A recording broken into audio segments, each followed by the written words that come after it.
Before we start the video, large thank you to Alexandrus, Yowart, Justin, Brad, Jameson, a name I unfortunately cannot pronounce. Thank you very much for the support, my friend, and Yuri's Stardew Valley Mods for their support on Patreon. I hope you guys enjoy the video.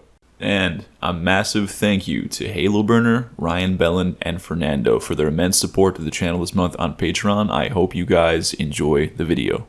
Hello my friends, welcome back. So we're going to add some polish to our AI right now, or rather, we're going to make things more streamlined, I guess is a better way to say it. So right now we have our stopping distance, which is the nav mesh agent, and before we had this variable we used to use, and this is all well and good, but the nav mesh agent is really only good if you're a melee character, which we have more than right now than just melee characters. We have an archer. And the maximum engagement distance is cool, but if you keep adding new attacks, then you're always going to want to keep changing this based on the attacks that you have. So I use something in Nef where I basically just calculate it using all of our attacks. So let's go ahead and make a variable for that in the AI character combat manager called maximum engagement distance. And you don't have to do this automatically if you don't want. If you'd rather manually set it, that's okay too. But I started noticing when I got a lot more AI characters in my project, it was kind of tiresome to go through every time and add a new attack and recalculate the distance and reset it, because if I have a character who has an attack that they can launch at 30 meters away, I don't want them to go into the pursue target state when their target is only 10 meters away. That just doesn't make sense. So I'll set the default value to 1, but it doesn't matter because we're going to override it instantly on the AI character manager. Let's hop over there, and then right after we instantiate our states here, after this is important because make sure they're instantiated first. Well, I guess it doesn't matter if you're not doing anything to the state, because it's still going to be the same when you instantiate it, but regardless, make a float maximum engagement distance, and what we're going to do from that is we're going to reference our combat stance state, and we're going to grab all the attacks from that using combat stance.ai character attacks.count. So if I go in here, you can see that's this right here. Right now we only have one attack in this ranger attack. So let's go and grab, or rather check first, make sure none of these are null. Otherwise you'll get an error. So we're going to say if combat stance.ai character attacks I is equal to null, simply continue. Otherwise we're going to compare the maximum attack range to our maximum distance. And if we find that this attack has a greater maximum attack distance than our current maximum engagement distance, we're going to set the engagement distance to that attack's range. And this is going to basically iterate through all of your attacks, all of your possible attacks, and it's going to take the distance from the one which has the longest range. And then we can simply set our maximum engagement distance to that distance. Now remember, the maximum engagement distance is the distance at which we will stay in the combat stance state. If you exceed that, then we'll switch to the pursue target state. So we're going to say AI character combat manager dot maximum pursuit distance. That's going to be a different thing. Let's make one of those two. But regardless, we set the maximum engagement distance to that maximum attacks range. Now, let's make a public float for maximum pursuit distance. And I'm actually going to change that name because that makes it sound like, basically, this is going to be the minimum number that you are going to get to before you switch to the combat stance state. And the top one is the max number you're going to stay at before you switch to the pursue target state. So one implies you ending your chase and entering combat stance, and one implies you exiting combat stance and entering state, or entering pursuit. So let's just change that to, we'll say, minimum distance you can get away from your target until you switch to the combat stance state. And I'll actually change the variable name too, just to reflect that a bit more easy. So let's go and, what did I just call that? Oh, I've already forgotten. Let's go. So maximum pursuit distance. I'm going to right click and rename this. And I will call it minimum distance to end pursuit. So if, for example, the minimum distance to end pursuit is 15, you're 15 meters away, then you're going to go into the combat stance state. And we're going to calculate that by getting 75% of our maximum engagement distance. And you can use whatever number you want, but I find this is great because if you put it on the maximum engagement distance, what happens is your AI can kind of dance between both states a little bit. So I like having them get a little bit closer and then basically switching that state. Now, let's switch to minimum distance to end pursuit on pursue target state. Now let's go to our combat stance state, and then come right down. We should have an error here somewhere. Here we go. Yeah, maximum engagement distance. This is going to be AI character combat manager maximum engagement distance. So this basically automates your pursuit and engagement distances depending on all your attacks. And you can see here if I go into the game, he's shooting at me, and he's not actually running up to my face anymore. So you see how he's doing this weird thing, though, where he doesn't rotate right away after he's done shooting? We'll get to that, and I'll tell you why that's happening. But let's go over first to the combat stance state, and I'm going to just kind of look through these options here, and you can see here we're calculating our current target's position, and we're walking towards that. This basically happens for every tick on the combat stance state. So what if we don't want to walk towards them all the time, or what if we want to run towards them, or what have you? Well, let's go to our enums, and I'm going very fast, guys. I'm also probably going faster because I'm cutting this up with editing too in post, so just slow it down if you need to. I know I always say that. Public enum pursuit mode.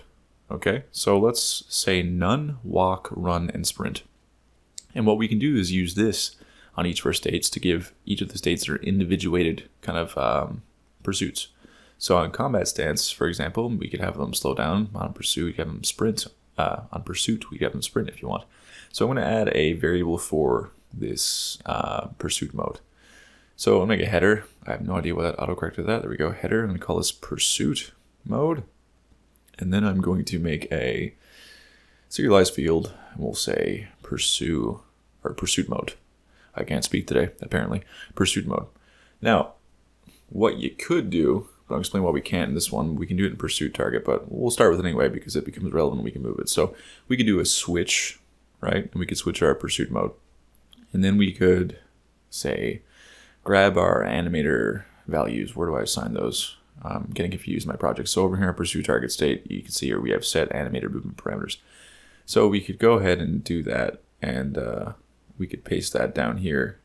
But if you remember, we have circling a target, but I'll get to that in a second. So if there was no pursuit, then you'd set 0, 0, but that's not enough also, because if we're still moving, it's going to basically put us in that walking state if we have a destination. So we also have to set the destination to the AI character's current transform position. So then we have walk 0.5, run is 1, and sprint is 2. And then on none, you would say return this, and then you would just call AI character navmesh agent.set destination to the current position that they're at, so they don't enter the is moving state, which forces a walk, and that would be fine. But like I said, we have the circling, the strafing around the targets. What do we do there? So it's going to get a little bit different. So first, we can just basically go over here, and you can see we have a has circle path, so we can come down here and then find our set circle path. So all we're doing now is setting the animator parameters again, but we're having this strafe movement thing. Well, we can simplify this a little bit, or rather we can make it work with our new system. I guess simplifying isn't the word. Let's copy this switch statement and delete it, and let's put it all the way up top here after we're doing a check for performing action and what have you. And then we can go over here and we can add a new header for movement values. And we can have a vertical and horizontal movement value. And some of you may know where I'm going with this already. We're basically going to set those movement values based on our pursuit speed, but the strafing movement values will also be set based on our pursuit speed, and they will override our default movement values. So first we got pursuit mode. Just make it a regular switch statement and delete this whole set animator movement value thing, and delete the setting destination. And we can say horizontal movement is equal to 0 on all of these, and vertical movement is equal to 0, 0.5, 1, and then 2. Because if you're just not doing a circle, then that's going to be your values, and you're just going to walk towards or run towards your target. Now, if we are circling a target, this would imply that we're going to strafe, so we're not going to move towards our target vertically, unless you want to. You can adjust the code for that if you'd like. But we'll do a switch statement here, 2 actually, for pursuit target mode. And strafe movement amount becomes basically the same as it was, but you're going to have 0, 0.5, and 1 instead of just 0.5. Now, there's a bit of a difference here, though. We're not going to set our movement parameters. We're instead going to set the horizontal movement to straight movement. And up here, where if we hit a wall, then it becomes the vertical movement. So we're just going to say horizontal movement equals 0. And then we're going to say our vertical movement equals mathf.abs strafe movement. And likewise, right below that too, we have to set our vertical movement to 0. Like I said, unless you want to make vertical movement happen when you're strafing, in which case you can just modify the code how you see fit.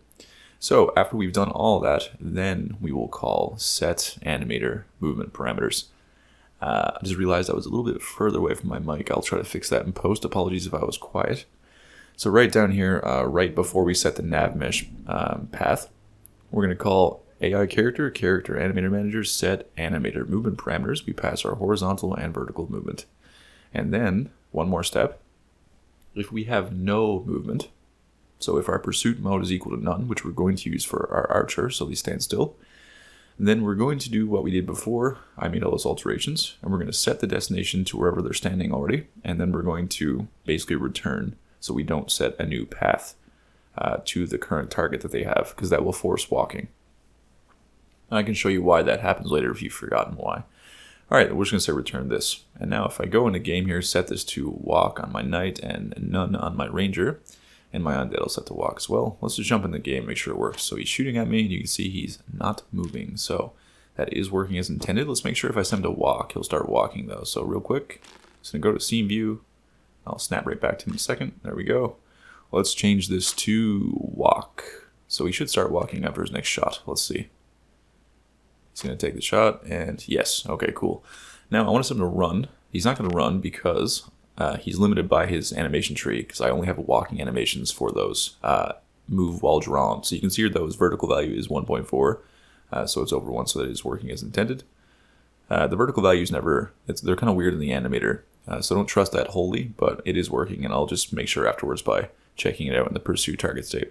So under get new attack, just say if your action recovery timer is greater than 0, return. This is on the combat stand state. And then on the attack state, we're going to remove that check for the timer and just let him attack. And this will make it so you can't leave the combat stand state until your timer is at 0, and that will stop that weird rotation hiccup. Check this out. If I go in game now, he's going to shoot me, and he's going to rotate towards me instantly. He doesn't have that weird moment where he's like looking ahead because he's in that recovery state. So that's a nice little bit of polish. Let's go back now into the pursue target state. How am I doing for time? Okay, we're good. Let's go over here on their combat stand state, sorry, not pursue target state, and copy that pursuit mode and then paste it on the pursue target state. Now, we're going to do what we did before initially. I'm going to erase all this commented code, these old options from a long time ago when we were making this AI. So this is a lot easier. We're just going to basically do a switch statement here. We're going to set the animator values based on the movement. That's it. So basically, none doesn't matter because even if our values are at 0, we're still going to walk if we have a destination. Why? Let me show you. Go to your animator, go over to your base layer, and click this little arrow. You can see here if we're moving is true, we're going to locomotion. If moving is false, we're going to idle. Moving is true when we get a destination. You can see even on 0, 0, we're playing this walk forward animation. I described why that is the case in a much earlier video, but just know that you should always put your idle animations on a separate state that's not in a blend tree. Has to do with animation values for floats being a little odd sometimes, but I won't get into that. So come over here now, and it doesn't matter if you set anything on none. You can set it to 0, 0 if you want, or you can set it to 0.5. But on walk, run, and sprint, I'm going to set the animator values to 0.5, 1, and 2, respectively. So then we should have it so that when we're in our pursue target mode, depending on these values, we will walk, run, or sprint at the player. So I'll go set all these up in my old states and set them to what I want them to be. And then I'm going to go into the game, and we're going to try this out on our archer. So I'm going to get his attention. I'm going to run away. You can see he is running at me. I've set his pursue target state to run. So there you go, guys. That is a bit of a nicer way to handle that. So on the next video, I'm going to handle not shooting the arrow unless we have a line of sight, and also retreating after shooting. That can make some really annoying and funny enemies. You can do that too with melee attacks. You can make someone hit you, run away, but it's especially interesting with archers. I have a lot of fun doing AI topics, so if you guys want different kinds of things too, please leave comments down below still. I'm going to go through a list of all the things I have received from you guys, and also I'll go over some stuff that I think is interesting that I have in NEF that hasn't necessarily been said. I hope you all have a very lovely weekend. I hope you learned something, or at least found the video useful. Thank you very much, my patrons, for keeping this series alive. Thank you to the people who take the time to share the video via word of mouth, who like and leave a comment. Because of all of you guys, the series is alive and well, and I can keep doing this. So you have my sincerest gratitude. I will see you guys in the next one.